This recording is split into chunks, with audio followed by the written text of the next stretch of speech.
every day that you get to play a high-tier 5th edition Dungeons & Dragons character. What you watching? One of our friends offered to run a one-shot game for her birthday and asked us all to make... Huh? What you watching? Oh, D&D Stories, most absurd character. Is this dude, Puffin Forest, on the internet? Any good? Yeah, it's actually pretty funny. Not only that, Ben played in one of our games with Nerdarchy Doug, the Spelljammer, in Just Quest. So what's the video about? Well, Abserd is this absurd character he made that multi-classed into every kind of character there was. It's kind of a really silly build. I think that could be a really amusing video topic. Sure, let's discuss. Do absurd characters belong in D&D? Welcome to Nerdarchy. For nerds, by nerds, I'm Nerdarchy Steve, and as usual, I'm hanging out with this nerd. Nerdarchy Ted. Maybe it's your first time visiting Ted's Basement. It's a place where we like to discuss news, views, and homebrews for 5th edition Dungeons & Dragons. Sometimes we even talk about other role-playing games. So if you don't want to miss a single video, don't forget to hit that subscribe button and to tune to that notification bell. Before we jump into the video, I want to thank our sponsor, Nord Games. They're a great third-party publishing company for D&D products. Their Game Master Toolbox is awesome. This line is full of all kinds of decks, treasure, random encounters, objects of intrigues, NPCs that you can critical hit, critical fumbles, luck, all kinds of stuff that you could use. Just pull out, drop in your game, randomly select or pre-select or use them for inspiration. But they have so much more over there. You got Revenge of the Horde, awesome humanoid monsters that you want to add into your game, expand your monster stat blocks. They've got NPCs and skullduggery for, some more criminal espionage type games. Can't recommend Nord Games enough. Go check them out. Right now, we have a promo code for 20% off. It's promo code Nerdarchy. That's right. Take Nord Games, take Nerdarchy, put them together, Nerdarchy. Add a 20 to the end of that, Nerdarchy 20 for that 20% promo code. It'll be in the discount along with the link. Go check them out. All right. So absurd character builds or absurd character, do they belong in D&D? Let's get into it. All right. So Ben from Puffin Forest did a really funny video on this where he multi-classed into like every class. And then another friend of ours onto interwebs, on the YouTubes, also did a video about multi-classing into every class. Unbeknownst to them, Puffin Forest did this video, so they got like 500 comments, and probably like 495 of them were like absurd. Speaking of this character build, and so the question is, does it belong in D&D? Or not only that, we'll go into like some other crazy and silly character builds as well. Multi-classing definitely became a little bit easier when they transitioned into 3rd edition. And I have to say that, I'm a big enough nerd that I explored, character builds back then and did play around with, well, what does a character look like if they take first level in everything? I've looked at, a little bit about what would that look like in 3rd edition, in the current edition in 5th. And while you can get a lot of interesting and great abilities, your cantrips will scale, your proficiency modifier will scale because it's based on your total level. Overall, the higher level abilities, you're going to be lacking in power, and your focus is not going to be out there in any one category. So I don't think you're going to be able to hold up with other characters that aren't doing this. Well, what does it take to actually multi-class in every class? Because I believe there's only one ability stat that isn't tied to any classes when it comes to your prereqs, right? I believe the only thing you don't need is Constitution. Correct. So, and that's kind of one of the important stats because it's tied to your hit points. Now, with a point buy, it's not too hard to get the 513s that you would need, especially when you look at the number of bonuses that races will give you. So you can definitely achieve the 513s needed, almost regardless of what race you choose. You just have to place them accordingly. Yeah, I think it's only 4 points you need to get a 12, and if you went with the standard human, not the variant human, right? You could actually get all 13s fairly easy. Yes. Maybe even have an extra point or two for your Constitution. So it's definitely doable, but you're going to be above average.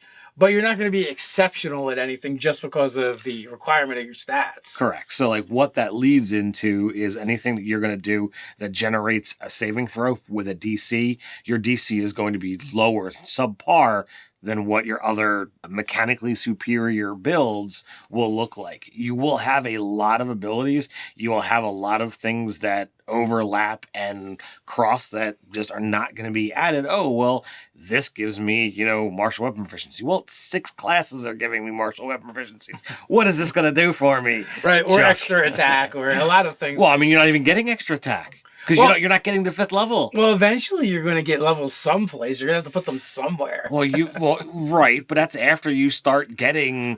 After you get 12th level? After like 15th level, because you need to get 1 rank in all of them, and then pick one to then begin going up with. So as a player, it's not particularly viable. You're going to have tons of abilities. You're not going to be good at anything. So as a player, it's not very viable. But from the DM standpoint, what DM is going to allow this? Is there any roleplay reason why you would ever have all the classes? All right, so I look at this, and again, I have explored, this concept. So I take Paladin, Cleric, and Warlock, and maybe Druid, and I lump them in with, these are classes that don't require, in my opinion, any training whatsoever. A greater power just can bestow upon you. You now have this class. There's another one you could do that with as well. What was that? You can say the same for Sorcerer. Okay. It's not so much that it gets bestowed, but it's awakened. Yeah, it's awakened. You're a latent mutant, basically. I had that in its own category of it's just there. But yes, it falls into that group of it doesn't require training. It can just happen. The other ones, I think that there needs to be, some kind of time spent with it. Now, well, if you start off as barbarian, that could just be your heritage. Yes, the barbarian definitely. So wait a minute, what we say? We said Druid, Paladin, Cleric, Warlock, and Sorcerer. So that's 5 of them. So we're halfway there. That's 6. Right. We're just kind of we've got almost all of them now. Well, it's half. Yeah. So now you have to figure out, how are you getting training in Wizard? How are you getting training in Rogue, Fighter, Ranger? That is a lot of stuff. Monk, I'm sorry. You took a karate class. I have a coupon. So from a game and a story standpoint, you would have to, from my perspective, you want to do 1, maybe 2 classes that don't require or that do require training. I might find a way to work that in. I have nothing against multi-classing. I encourage my players, if they have a desire to do it. But when it comes to this kind of ridiculous progression, I have to ask, why is the character wanting to do it? Mechanically, why is the player wanting to do it? Is it just to say that you have done it? Or is it so that, you can be like, oh, well, I want to exploit, this specific progression of events? I think the bread and butter of most of the classes in 5th edition really are in the subclasses. And most of them you're not getting at first level. So... unless you're talking about, Warlock and Cleric, you don't get it. Wizard, 2nd level? I mean, yeah, but you're right there. I feel like we're fairly easygoing GMs as far as what we allow in our games and saying yes to the players. But I feel like the Abserd build stretches us to our limits. But, is there anything that can be taken away from doing this or looking at this? Players like to do some ridiculous shit in your games. So, let's move on, from here and just talk about general silly and kind of crazy character builds that's the potential. And also the question is too, is it particular characters in the game, or are we talking about the game itself, right? Because then that changes the whole dynamic. If everyone's being kind of wonky, crazy, silly, then no one is, and then it's okay. That's just the game you're playing, right? So that you can break it down, from individual to the game to the theme, to the specific campaign. And I've run a variety of different stuff. I mean, we've joked about on the channel about how I think it was back in second edition, this guy suckered me into running a game. I come up with this whole story about what's going to do. And one wizard with charm person totally derailed my entire game, turned it into completely something else. And, ridiculousness ensued. We'll just leave it at that. These things do happen. Friends of mine online had played in a game, and they were basically, I think they used Heroes Unlimited, and they all made characters based off of the Tick universe. Okay. And the premise for the game was the Tick and author were holding tryouts for new superheroes. They would all show up, and they would, kind of have to show off what they could do, and a villain shows up. Oh, jeez. And there was characters like the possum and the American beard, who basically just manipulated his beard the whole time and turned it into fists, grapple with it, stuff like that. I don't remember what the other characters were, but the possum one comes in, rides a motorcycle, crashes, and explodes, and then he, go figure, plays possum for the whole entire fight, jumps up at the very end, sucker punches the villain, and it ends, right? All those characters were silly and intentionally so. Right. And we've also, talked about running a Mutants and Masterminds game based off of the Tickverse. There's literally a game called Toon, which is where you play cartoon characters. So there's definitely room in RPGs for silly characters. And, with all of the, third-party material that is out there, whether you're looking at DM's Guild, Drive-Thru RPG, or elsewhere, there are ways to expand even games like D&D to go into, Abserdia, into, these weird and crazy places. I know in my particular home games, I like playing with extra dimensional, travel. I like creating these, fun and strange worlds. I had shared on one of our recent live chats that in an upcoming game with my kids, I plan on having them, go to a place that's all about dice. Because there are, dice miniatures by Reaper. There's plenty of different dice that you can use and have them be as scatter in terrain. So it was a lot of fun things that you can do. And, that's based on the theme of the game.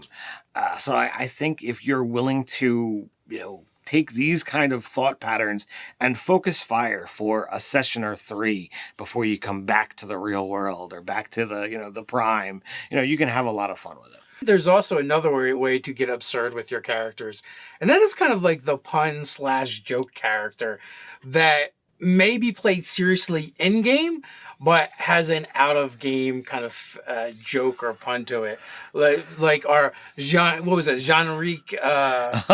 Humanfiter. It doesn't really work, with third edition, but, third edition and beyond, because they made customization of characters part of the process. But we had players coming to the table pretty often to play D&D for the first time, and making a character in second edition for new players was a little intimidating. So we always said, I would say for any edition for new players. Okay. But second edition, I think, had its own hurdles. So we're like, we'll just play a fighter. It's the easiest thing to grip and grasp and move forward. So we had the generic human fighter, and, we had that template set, so it was Jean-Ric Humanfiter. There you go. And I'm sure over the years there's have been so many other puns, and I'm sure many of you have either done it or these players have showed up with these characters at your table, pulled from all kinds of different, lore and stuff like that. I mean, one of the characters I played was Shiny the Warforged, which, I would make a lot of references to Firefly with that character. And then also they were a druid that could wild shape. So of course there was also the Transformer references. We're nerds, we're gamers. This is kind of the corny stuff we do when we play. It's part of the fun. But I'd love to hear about your experiences at the table, what kind of weird, funny, crazy, silly characters you've come up with, or even the games you've played in. Let us know down in the comments. Before we head on out, let me take a moment to invite you to join Nerdarchy, the adventuring party over on Patreon. What can I expect over there, Ted? We're creating products for 5th edition Dungeons & Dragons that both players and DMs alike can drop right into their game. But that's not all. We do monthly giveaways, and our patrons are automatically entered. We do weekly hangouts with our patrons and more. So quest on down to the description. Join the Nerdarchy Adventuring Party on Patreon. And until next time. Stay nerdy.